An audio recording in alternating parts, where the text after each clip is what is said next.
Hello everyone. तो आज की वीडियो हम डिस्कस करने वाले हैं सेंट्रल गवर्नमेंट के एक इंस्टीट्यूट में फार्मासिस्ट की वैकेंसी आई है, उसके बारे में बात करेंगे। दूसरा, एसजीपीजीआई ने अपना फुल डिटेल नोटिफिकेशन जारी किया है, तो उसके विषय में हम चर्चा करेंगे इस वीडियो में।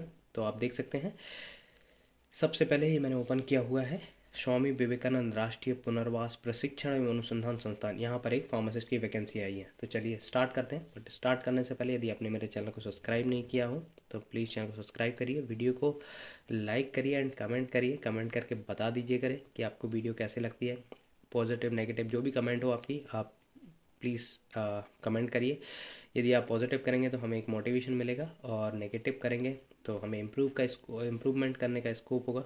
तो आपको करना चाहिए वीडियो को लाइक एंड कमेंट। चलिए स्टार्ट करते हैं। यहाँ पे देख सकते हैं आप, स्वामी विवेकानंद राष्ट्रीय पुनर्वास प्रशिक्षण एवं अनुसंधान संस्थान एक सेंट्रल गवर्नमेंट का इंस्टीट्यूट है जो आता है सामाजिक न्याय एवं आधिकारिकता मंत्रालय के अंतर्गत। ये है उड़ीसा में, बट ये सेंट्रल गवर्नमेंट का इंस्टीट्यूट है, तो ऑल इंडिया कैंडिडेट यहाँ पर अप्लाई कर सकते हैं। ऐसा नहीं है कि इसमें सिर्फ उड़ीसा के कैंडिडेट ही अप्लाई कर पाएंगे। तो चलिए देखते हैं यहाँ पर। आप मैंने डिटेल नोटिफिकेशन तो नहीं आई, बस जस्ट न्यूज़पेपर कटिंग है। इसमें बहुत सारी वैकेंसी आई हुई है, नर्सिंग स्टाफ की भी है, जनरल डॉक्टर्स की भी है, रेडियोग्राफर्स की भी है, बट हम मेजर फोकस करेंगे फार्मासिस्ट पे। आप देख सकते हैं 9th नंबर पे है, और ये ग्रेड 1 की जॉब है, मतलब grade 1 sorry, pharmacist grade 1। Grade जैसे ग्रेड 2 वगैरह जो अभी हाल ही में ईएसआईसी वगैरह, एम्स हो गया, एसजीपीजीआई हो गया, सफदरजंग हो गया, वहाँ पर आई हुई है, वो ग्रेड 2 की है। ये ग्रेड 1 की है, और इसका लेवल भी लेवल 6 है, वहाँ पर लेवल 5 होता है। एक ही पोस्ट है जनरल के लिए, तो जनरल वाले हैं तो इसमें सभी SC ST OBC जो भी हैं सभी इसमें अप्लाई कर सकते हैं। ऑल इंडिया कैंडिडेट इसमें अप्लाई कर सकते हैं। आगे की डेट देखते हैं। अब सैलरी की बात करें, जैसे लेवल 6 की जॉब है तो इसमें अच्छी खासी आपकी सैलरी बनेगी, लगभग 70+ आपकी सैलरी यहाँ पर बनने वाली है। अब बात करते हैं डेट के बारे में। तो यहाँ पे आप देख सकते हैं लिंक 14 नवंबर को ओपन होगी। अभी इसके बारे में कोई भी लिंक वगैरह ओपन नहीं हुई है, तो जैसे ही इसकी लिंक ओपन होगी तो वो डिटेल नोटिफिकेशन भी जारी करेंगे, तो उसमें थोड़ा सा क्लियर होगा कि कितना एक्सपीरियंस ये मांग रहा है। क्योंकि ये ग्रेड 1 की है तो ऑब्वियस है यहाँ पर वो एक्सपीरियंस ज़रूर मांगेंगे, और हो भी सकता है कि फ्रेशर्स को भी एलिजिबल कर दें, तो वो नोटिफिकेशन आने के बाद ही पता लगेगा। चलिए सेकंड हमारा है जिस पे हम डिस्कस करने वाले हैं एसजीपीजीआई का। यहाँ पर आप देख सकते हैं एसजीपीजीआई ने भी अपना डिटेल नोटिफिकेशन जारी कर दिया है। सबसे पहले बात करेंगे कब से ओपन होंगे इसके फॉर्म। तो यहाँ पर मेंशन है, online application form will be active from 6 November 2023 to 25 November 2023। तो 6 नवंबर से आपके फॉर्म, मतलब कल से आपके फॉर्म स्टार्ट होंगे, और 25 नवंबर तक ये चलेंगे, तो आप वहाँ से भर सकते हैं। एक इसमें स्पेशल नोट दिया हुआ है, क्योंकि ये वैकेंसी 2021-22 के करीब भी आई थी। ये नोटिफिकेशन नंबर है, यदि आपने उस टाइम पे फॉर्म फिलअप किया है तो आपको फॉर्म भरने की आवश्यकता नहीं है। बट हाँ, आप चेक करें वहाँ पर जाके, यदि क्योंकि आप उस टाइम पे बी फॉर्म होंगे, आपके पास रजिस्ट्रेशन वगैरह नहीं होगा, या आपका कोई भी जो NCL वगैरह, जैसे आपको रिजर्वेशन का वो लेना है, एडवांटेज लेना है, तो आपके पास, जैसे आप OBC के हैं तो आपका जो NCL सर्टिफिकेट होता है वो फाइनेंशियल ईयर का होता है। तो यदि आप अब जो 21-22 का है, अब वो चेंज होगा, तो अपना फ्रेश NCL का सर्टिफिकेट यहाँ पे अपलोड कर दें, अदरवाइज़ वो आपके कैंडिडेचर को रिजेक्ट भी कर सकते हैं। अब देखते हैं इसके डिटेल में कि कितनी वैकेंसी है। यहाँ पर आप देख सकते हैं फार्मासिस्ट ग्रेड 2, टोटल 43 पोस्ट है। 43 में से 17 अनरिजर्व्ड के लिए है, 4 EWS के लिए, 13 OBC के लिए है, ST के लिए कोई भी नहीं है, SC के लिए 9 पोस्ट है, तो टोटल 43 है। तो जो OBC वाले हैं उनके लिए यहाँ पर टोटल पोस्ट हम बात करें तो लगभग 30 हो जाती हैं, 13 और 17 30। और जो EWS वाले हैं उनके पास हो जाएंगी 21, और जो SC वाले हैं उनके पास हो जाएंगी 26। तो अच्छी खासी वैकेंसी है। अब थोड़ा सा एलिजिबिलिटी के बारे में भी देख लेते हैं। यहाँ पर एग्ज़ाम फ़ी पहले मेंशन की हुई है तो वो देख लेते हैं। यहाँ पर आप देख सकते हैं अनरिजर्व्ड की जो फ़ीस है वो 1180 रुपये है। OBC और EWS के लिए भी लगभग सेम ही है।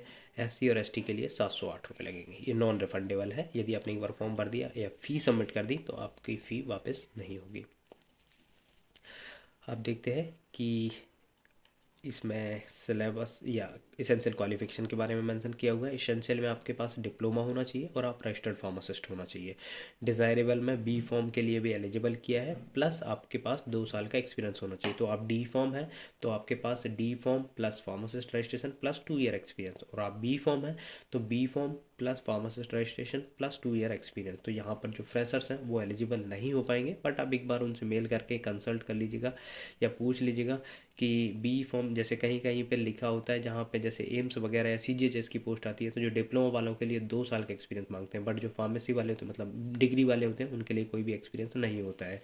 बट यहाँ पर थोड़ा सा कन्फ्यूज़न का है, डिज़ायरेबल करके लिख दिया उन्होंने। यहाँ पर यदि मेंशन करते कि diploma plus registration plus 2 year experience, और डिज़ायरेबल हम लिखते हैं degree plus pharmacist registration plus या जो 1 year experience and not experience वगैरह भी, या फ्रेशर एलिजिबल है कि नहीं यहाँ पर मेंशन करना था उनको।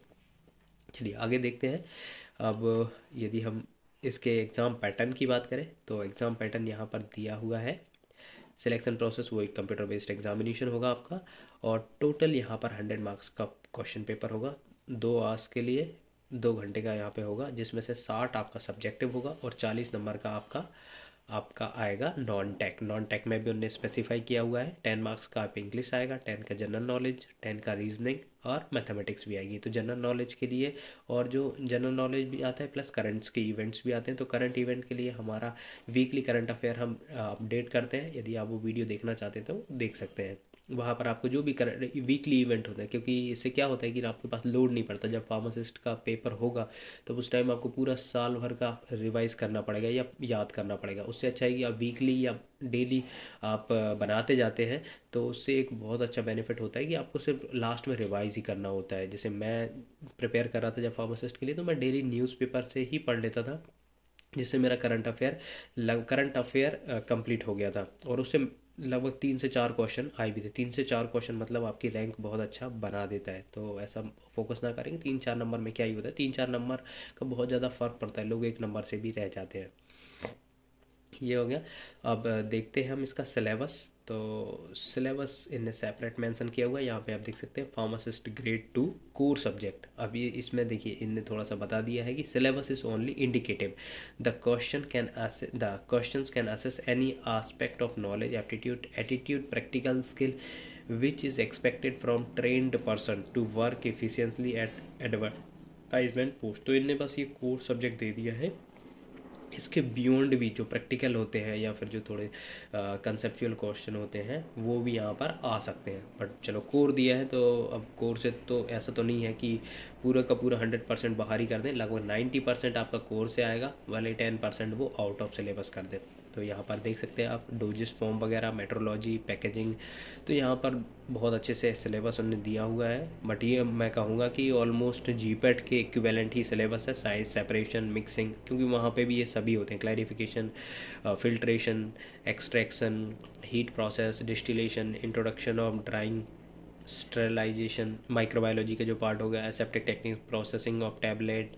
यहाँ पर आप देख सकते हैं फार्माकोग्नोसी दी हुई है, फार्माकोग्नोसी में भी जो भी आपने पढ़े होंगे एंटी हाइपरटेंसिव। तो ये अच्छा है कि इनने मेंशन किया हुआ एंटी हाइपरटेंशन में कौन सी ड्रग ये पूछेंगे। जैसे एंटी ट्यूमर में सिर्फ इनका ही पूछेंगे, क्योंकि एंटी ट्यूमर में बहुत सारे, जैसे एल्कलॉइड है उसमें बहुत सारे ड्रग हैं, उनके बायोलॉजिकल सोर्स याद करना, उनमें किस टाइप के एस्टोमेटा होते हैं, उनके क्या कॉन्स्टिट्यूएंट होते हैं, उनका क्या यूज़ होता है, वो सब डिफरेंट होता है। बट यहाँ पर ये अच्छा है कि उन्होंने मैंसन किया हुआ है कि हाँ इससे क्वेश्चन आ सकते हैं।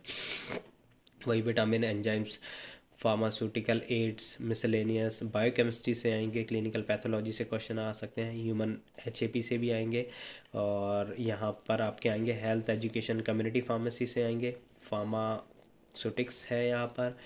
फार्मास्यूटिक्स में भी आपके वही सब जो भी liquid dosage form, oral doses form, ये सब आने वाले हैं। फार्मास्यूटिकल केमिस्ट्री भी, ये देखिए मैं कहूँगा ये जीपेट के इक्विवेलेंट ही आपका सिलेबस है।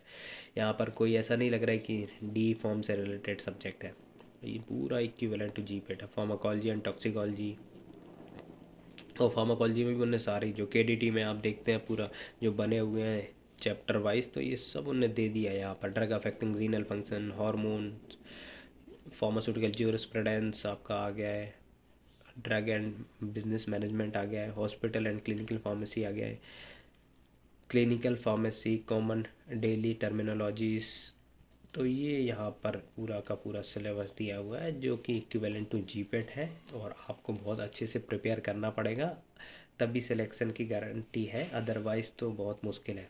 क्योंकि ये सिलेबस, यही लगभग सिलेबस फार्मासिस्ट का सभी जगह आता है। मतलब लोग कहते हैं कि डी फॉर्म लेवल की जॉब है तो इसमें डी फॉर्म जैसे क्वेश्चन आएंगे, ऐसा नहीं है। देखिए, आप सिलेबस देख के आपको लग रहा होगा कि हाँ ये डी फॉर्म का तो नहीं, इसमें सभी कवर किया हुआ है उनने। और एक और बात यहाँ पे मैं ऐड करना चाहूँगा कि यदि आप फार्मासिस्ट के लिए प्रिपेयर कर रहे हैं ईएसआईसी के लिए, क्योंकि मेजरली मैं देखता हूँ कि जो ईएसआईसी रिलेटेड पूछते हैं, बट ऐसा नहीं है यदि आपका ईएसआईसी में नहीं हुआ तो आपका सब कुछ खत्म हो गया, क्योंकि ईएसआईसी के बाद भी बहुत कुछ है। आप देख सकते हैं कि ईएसआईसी के बाद एम्स, लगभग हर एम्स ने फार्मासिस्ट की वैकेंसी निकाली हुई है, एसजीपीजीआई ने भी निकाल दी है, उसके बाद सफदरजंग में भी निकाली हुई है। तो अपॉर्चुनिटी बहुत सारी है, और ड्रग इंस्पेक्टर की पोस्ट भी आने वाली है। तो आप अच्छे से प्रिपेयर करें, ये मान के ना चले कि सिर्फ ईएसआईसी के लिए मैं पढ़ रहा हूँ बस हो गया। ईएसआईसी के अलावा भी आप पूरा फार्मासिस्ट का सिलेबस करिए। मैं कहता हूँ ईएसआईसी में नहीं होगा तो आपका एम्स में होगा, एम्स में नहीं होगा तो एसजीपीजीआई में होगा, एसजीपीजीआई में नहीं होगा सफदरजंग में होगा। बहुत अपॉर्चुनिटी है 2024 तक।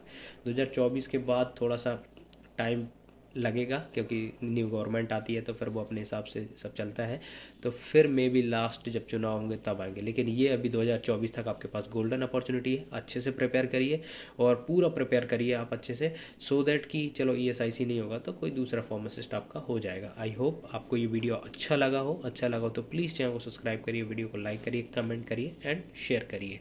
Thank you so much.